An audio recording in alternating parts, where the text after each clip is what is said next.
back to Luke Persian Presents 365 Films in 1 year. Happy Oscar week to all of you movie lovers out there. Needless to say, this has been an exciting week for all of us. I'm happy to announce that one of our films on today's list is one of our major award winners. Now let me go ahead and show you what I'm reviewing this week. This week I'll be reviewing The Eagle, The Man in the Iron Mask, The Cave, Skyfall, The Grey, Contraband, and lastly, but certainly not least, our Best Picture Award winner, Argo. Now let's go ahead and get on with the reviews. First, I'm going to start with Contraband. Okay, so Contraband's about Mark Wahlberg, who used to be this top dog thief in the city, but he gave it up to go straight edge and clean. He's forced back into the game because his brother-in-law, the guy from X-Men First Class, botches a job for Giovanni Ribisi. So, in order to make up for this debt, he is forced to go on one last job to Panama to try to pick up some counterfeit money. I gotta say, this film sounds almost exactly the same as Gone in 60 Seconds. I don't know how no one has commented on that. I mean, they even have Giovanni Ribisi. Contraband is not without its pulse-pounding moments and thrilling scenes. However, they do an awful job at concluding some of them. The editing of this film was done very poorly. If you think you'll enjoy it, you're most likely going to, but the story isn't exactly creative and new. And for that reason, I was only able to reward Contraband with 3 crowns. The next film I'll be reviewing is The Grey, starring Liam Neeson. Now, The Grey tells the story of some oil miners whose plane crash lands in the Arctic tundra, and they must fend for themselves in order to survive the hungry pack of wolves that are trying to eat them. Liam Neeson plays a grizzly old rugged wolf shooter. That's his job. He shoots wolves for a living. So he's a good guy to have around in this scenario. This film is depressing.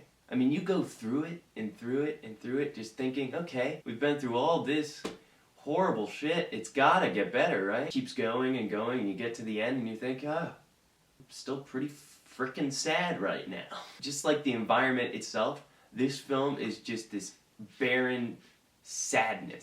This film does a great job encapsulating the fact that wolves, they are just instinctive creatures that need to feed.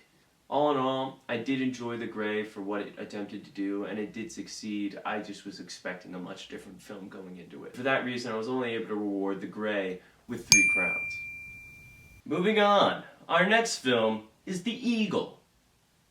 Now, The Eagle stars Channing Tatum in ancient Roman setting. Channing Tatum just doesn't fit that time. There's no voice work challenge for him in this film. He talks like Channing Tatum out of Magic Mike. There are just a lot of facial expressions he makes throughout the film that just have you cringing. Just the characters just felt so flat in terms of fitting the time period. Made you feel out of place as a viewer. The location scouting was fantastic. I will give it credit for using rugged choreographed fight scenes.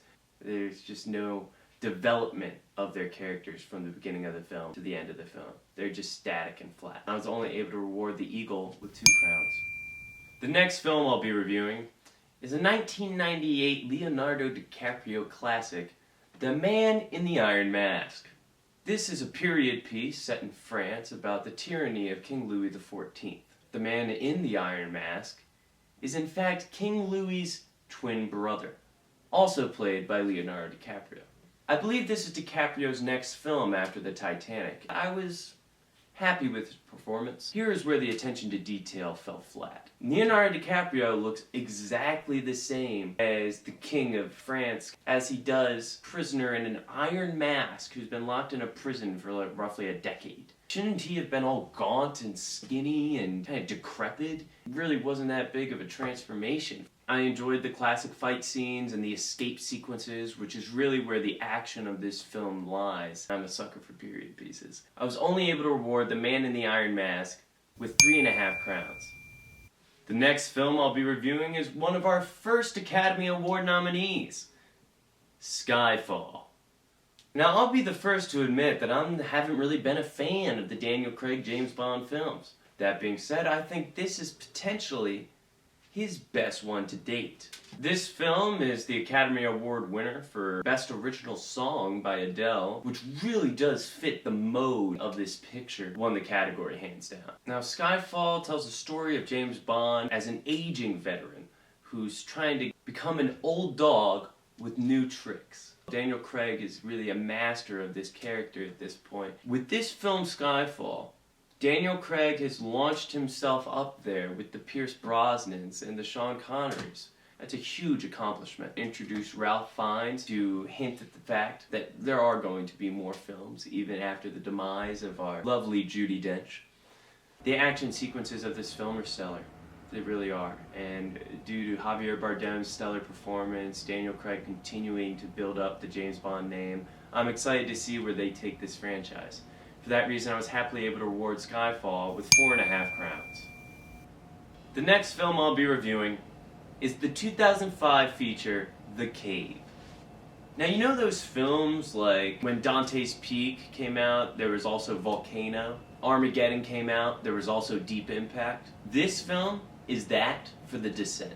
So right away, you know it's not going to be as good as The Descent. 100%. The exact same story. The Cave, I mean, it's fun. And there are actually some moments visually where it's impressive. So this film is about a parasite that transforms humans into these underground cave creatures. Tattoos on the creatures allow us to figure out that the creatures are actually humans. Happens exactly the same in The Descent. Right away in the beginning of our film, our leader is bitten or scratched by one of these creatures and begins to transform. What a great idea. It's a great idea. I'll give them that. Great idea. If they don't allow the transformation to actually occur, he gets scratched, and then the very next scene that we see him again, he's already hostile. The only thing that changes is the fact that he gets angrier, and it happens immediately. The creatures themselves actually look pretty freaking terrifying, and why I was able to reward this film with 2 crowns. Now the film I've been most excited to review over the course of this year, Argo. Now this is Ben Affleck's 3rd directed feature, and once again he knocks it out of the park. Between Argo, The Town, Gone Baby Gone, the man just needs to stick to directing. How he transformed from the kind of subpar actor that he was to this unbelievable director. There must be some method to this genius, because each one of his films so far all seem a little Affleckian. As you already know, Argo just recently won Best Picture at the Academy Awards. It was just deserved. The movie is about how Hollywood saved lives in real life during the Middle East War of Iran. Like, come on. The Academy eats that shit up. That being said, I'm not trying to knock it down a peg. It's a great film. The editing of this film is just so phenomenal. These side-by-side stories being told at the same time so seamlessly. By that end, that conclusion, that resolve, your emotions are swelled so much. The camera work swirling around with the music building, and just the movement of this film is just so beautiful. This entire film is wonderful. This film earned itself the Best Picture, and it deserved it. I was happily able to reward Argo with 5 crowns. That's right, people. Our first 5-crown film. Just deserved. Once again, it's time for me to reward our King of the Week crown and our Royal Stinker. This week, I was happy to reward our Royal Stinker to The Eagle. I have to say, it wasn't an awful film, but sadly, a lot of the films this week were actually pretty enjoyable. Now for our King of the Week this week. Any other week, Skyfall would have been a hands-down favorite. But sadly, it went up against our Oscar Award winner for Best Picture, Argo. And so once again, people, it's out there for you all to buy. Go to your Best Buy, go to your Target, and pick it up today on Blu-ray, because it is one you're going to want to see. Thanks again for stopping by. This has been Luke Persian's 365 films in 1 year. That's 49 films down, 316 more to go. I'll see you around.